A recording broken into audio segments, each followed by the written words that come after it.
Hey, welcome replay viewers. How are you? This is Bex from Reading and Writing Redhead. I am just going to give a few seconds for notifications to come out. Hey, Brandy, welcome. I'm not sure. I missed somebody else. I was like looking away. So feel free to say hi since I missed the other person who joined. So I'm doing a little trick. If you're on Periscope and you have a second device with Periscope on it, you can be logged on to both, and on the other device, hey Beth Ann, on the other device, you can use your other device to invite followers. So that's what I just did. So while you're watching, if you feel like this is going to be, oh yeah, hi, I didn't recognize your handle there, Beth. Nice to see you. Thank you, Brandy. I was going to say, while you're watching, if you feel like you're getting good tips, feel free to invite followers too. But I'm giving you a little peek at my storefront there on TPT. And if you like my GIF, I'll do a Periscope at some point and how I made it. All right, so what's up? Hey, ladies. So also tonight, I'm debuting a new haircut. I just got like a whole bunch of inches chopped off today, and it looks so like, you know, well done because they did the curls all perfect. I can never get my hair looking this good. Hey, Susie, welcome. Hi, feel free to say hi in the comments. So I don't know, I was like so sick of my long hair. It was like always causing me problems. You've seen my Periscope where I have like hair sticking out all over the place and weird things happening. So I'm very excited about the short do. So I am, oh, Tucson. Are you having like hot weather already? I have a friend who lives in, I think it's like the Phoenix area, and she said it's been kind of warm off and on. So I'm in New England and it's not that warm, although it's been much better. Beth will know. It's been pretty cold. Oh yeah, you guys are both from like nice warm climates. I'm jealous. Maybe we'll move there at some point when it's time to retire. But I'm going to be bringing you some tips tonight if you're just joining us from the TPT regional meetup last week.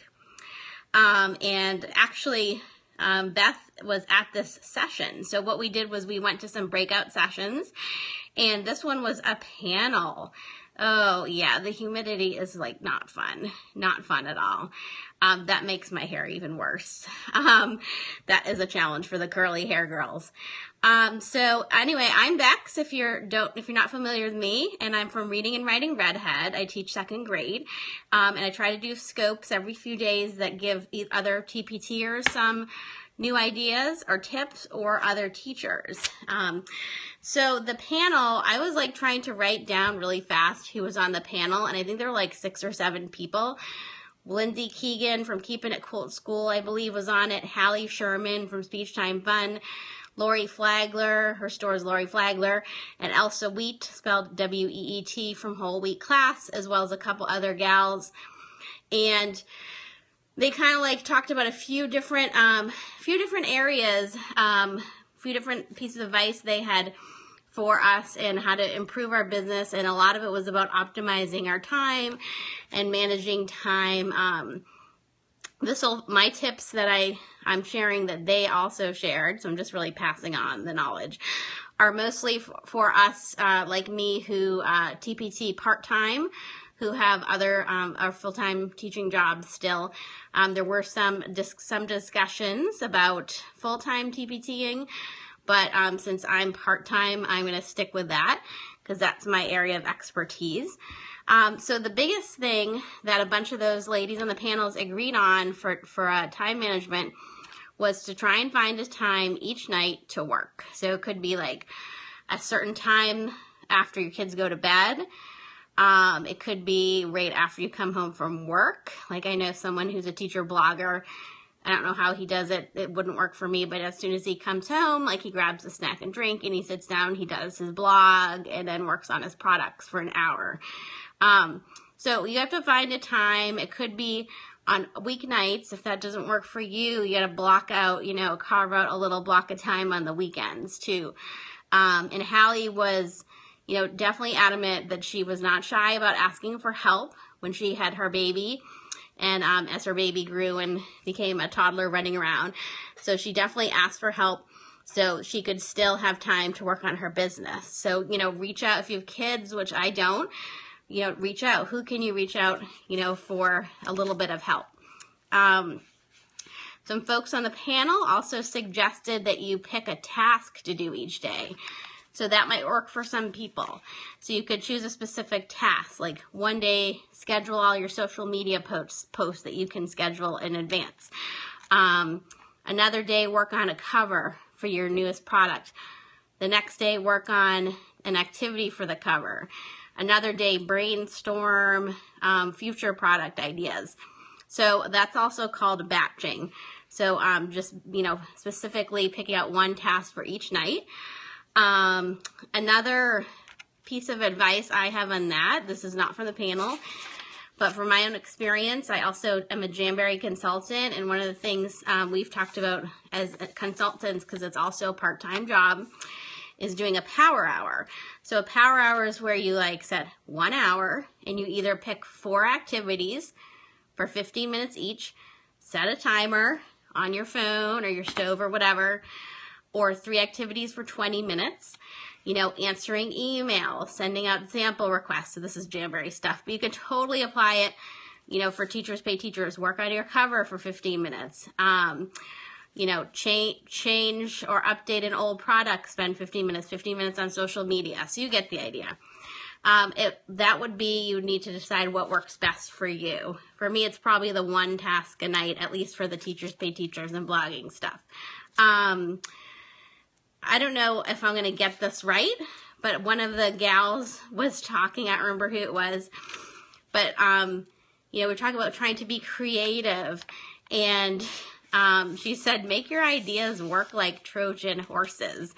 So I don't know if you're familiar with Trojan horses in history, but what I know about them is they were used in battle, and they would hide, it would be like, a fake horse, a horse statue on wheels, and then soldiers would hide inside, and they would roll the horse into a city, and then soldiers, I think, you can correct me if I'm wrong, pop out and surprise attack. So, to have a creative idea, or an idea that looks good, but then it's even more impressive. So that's kind of philosophical, but I thought that was interesting. Make your ideas work like Trojan horses, so I had to share it. Someone else suggested, thanks for the hearts, I wish I came up with that phrase though, focus in on differentiated skills. So this was from someone actually in the audience, not in the panel, and she mentioned that she goes to TPT as a classroom teacher when she needs something very specific, like she needs a product that will work on just short A, because short A is what our kids need at that moment. So that definitely got me thinking, I know, I have some broad resources that address a lot, but, can you make some specific, more differentiated resources so that when teachers are coming looking for that, specific thing, they'll find it at your store. So I thought that was a good idea. And, someone brought up also that in education, the big talk is about research-based things. However, for teachers who are going to buy something from Teachers Pay Teachers, they look at your reviews and they are kind of looking for evidence, not really research. They're looking for evidence. So my suggestion, based on that, would be to show evidence on social media of, your own students. Sorry, there's a reminder coming up on my phone. There we go. So show your own students working, or a successful display of work once you finish the project, or, ask friends or the people who got your resources from you to share, images with you. Also good to think about as TPTers who like to, support each other, give testimonials for other people's products too.